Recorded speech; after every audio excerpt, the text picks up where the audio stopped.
Hello नमस्ते सबैजनालाई। हामी चाहिँ अहिले क्रोएसिया जाँदैछौँ। क्रोएसिया हुँदै बेल्जियम हुँदै उता पेरिस जाने सोचमा छौँ। के छ दाइ? एकदम ठिकठाक छ चाहिँ। अब हाम्रो चाहिँ घरदेखिको यात्रा सुरु भयो। क्रोएसिया हुँदै बेल्जियम हुँदै हाम्रो वाइन विकको टुर चाहिँ हुँदैछ। अब चाहिँ हामी यहाँबाट निस्किनेछौँ है गाइस। हामीले चाहिँ हाम्रो यात्रा सुरु गरेका छौँ। अब हामी अहिले क्रोएसिया जाँदैछौँ। भनिदिनुहोस् त्यसपछि के हुन्छ दाइ? हामी चाहिँ अब घरबाट निस्किसक्यौँ। अब यहाँदेखि चाहिँ हामी क्रोएसिया जाँदैछौँ। हामी क्रोएसिया चाहिँ गाडी त्यहीँ राखेर चाहिँ क्रोएसियादेखि चाहिँ हामी बेल्जियम जानेछौँ आज साँझसम्म। बेल्जियमको 2 दिन बसाइ अनि घुमघामपछि फेरि हामी प्यारिस लाग्नेछौँ। प्यारिसको 2 दिन घुमाएपछि चाहिँ त्यहाँदेखि चाहिँ हामी कहाँ जान्छौँ भन्ने चाहिँ अझै कन्फर्म भएको छैन। हाम्रो 3वटा कन्ट्रीको चाहिँ कन्फर्म भयो, क्रोएसिया अनि बेल्जियम, पेरिस। एकदम हामी 1 हप्ताको चाहिँ घुम्नमा निस्केका छौँ गाइस। हामीले चाहिँ कतिको रमाइलो गर्छौँ, के गर्छौँ, कता कता घुम्छौँ, सब हामीले चाहिँ भ्लगमा देखाउँछौँ। हाम्रो भ्लग चाहिँ हेर्नलाई गाइस।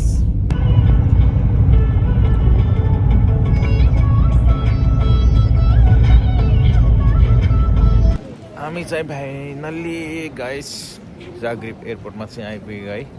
अब चाहिँ हामी बोर्डिङ पासतिर जाँदैछौँ बेल्जियमको लागि चाहिँ। आज चाहिँ हाम्रो साँझ चाहिँ बेल्जियमको बसाइ हुन्छ गाइस है। भोलि पनि बेल्जियम घुमघाम हुन्छ। यो बेल्जियम गाइस। हामी फाइनल्ली एयरपोर्ट आइपुगेको है जाग्रेबमा। हामी चाहिँ बोर्डरमा चाहिँ हामी कफी पिउँदैछौँ। यहाँ बोर्डर कस्तो लागिरहेको छ? हामी फ्लाइट वेटिङमा छौँ, खाँदैछौँ। अहिले हो अब हामी 1 घन्टापछि टक्क 1 घन्टापछि फ्लाइट हुन्छ। कहाँ जाने हाम्रो पहिला बेल्जियम होइन। हामी क्रोएसिया आयो, क्रोएसिया घुम्यो अलिक समय जति भनौँ। अनि त्यसपछि हामी बेल्जियमतर्फ है हाम्रो फ्लाइट गरिरहेको छौँ गाइस। हामी चाहिँ अहिले कफी खाइरहेको थियौँ है। कफी खाँदा चाहिँ यस्तो बवाल भयो कि कफी पिउँदा आधा कफी चाहिँ पुरै शरीरमा भइदियो क्या।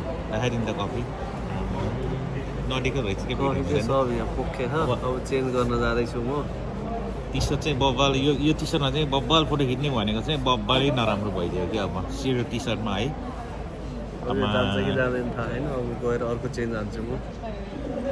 यो कफी चाहिँ जाग्रेब है, जाग्रेबको एयरपोर्टको कफी है गाइस। बब्बाल अब यो दाग चाहिँ जान्छ कि जाँदैन थाहा छैन है। चाहिँ बर्बादै बनाइदियो है। मेरो पनि अलिकति भयो थियो, तर मेरो चाहिँ अलिक फाइनली मैले चाहिँ टी सर्टमा कफी परेर पुरै चेन्ज हालेर आफू फेरि।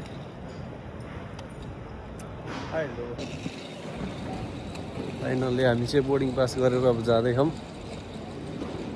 अब चाहिँ हामी हाम्रो चाहिँ गेट नम्बर 24 छ। गेट नम्बर 24 तिर लाग्दैछौँ हामी।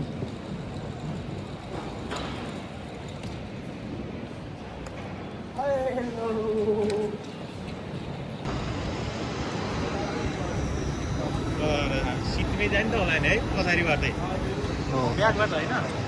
फाइनली हामी अब प्लेन चढ्न लागेछौँ। ल भाइ 2जनाको कुच्चो गरेर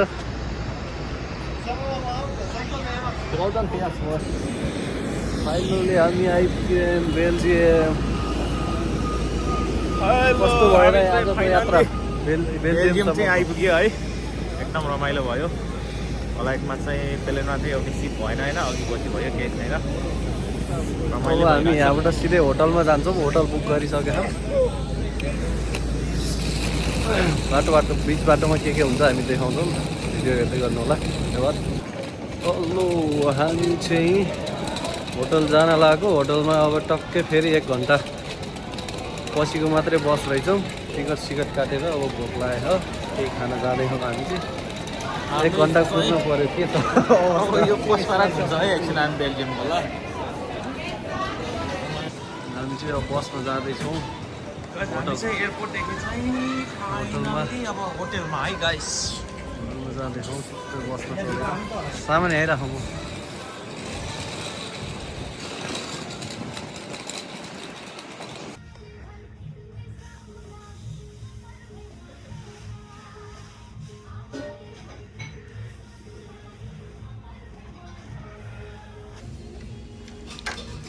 हामी चाहिँ बेल्जियममा आएर खाना खाँदैछौँ नेपाली खाना यो नेपाली पापर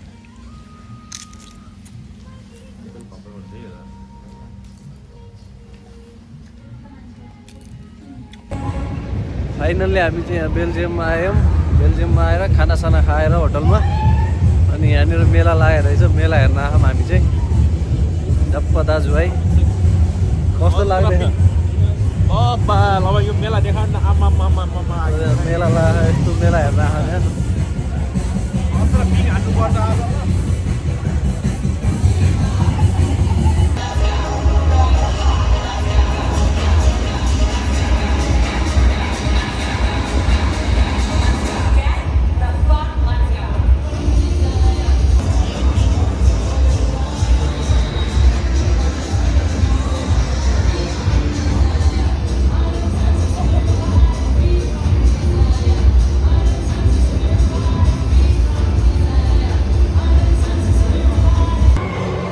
कस्तो लाग्दै हो दाइ यो गेम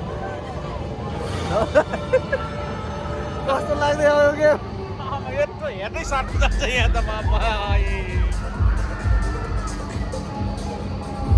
मान्छे टोकिने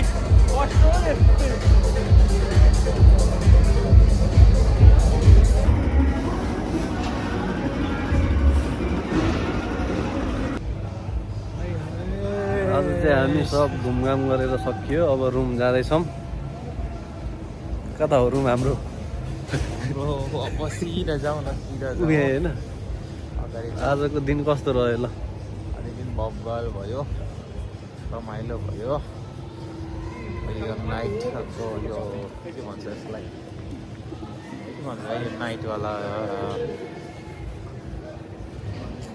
रमाइलो ठाउँ एरिया घुमियो बेल्जियमको जेन भन्ने ठाउँको सेन्टरमा चाहिँ अहिले यो रात्रिकालीन मेला चाहिँ हेरियो बब्बल तरिकाले एकदम रमाइलो भइरहेछ घुमिरहेछ भाइ त्यस्तै छ अब चाहिँ होटलतर्फ चाहिँ लागिरहेको है अब सुत्नु पऱ्यो रुममा गएर भोलि बिहानैदेखि फेरि घुमाइ हुन्छ यो बेल्जियम युरोपको राजधानी बेल्जियमको चाहिँ भोलि चाहिँ कस्तो कस्तो ठाउँमा घुमिन्छ हजुरलाई हामीले अपडेट गराउने छौँ अहिलेलाई चाहिँ आजको लागि यति नै हस्त बाई बाई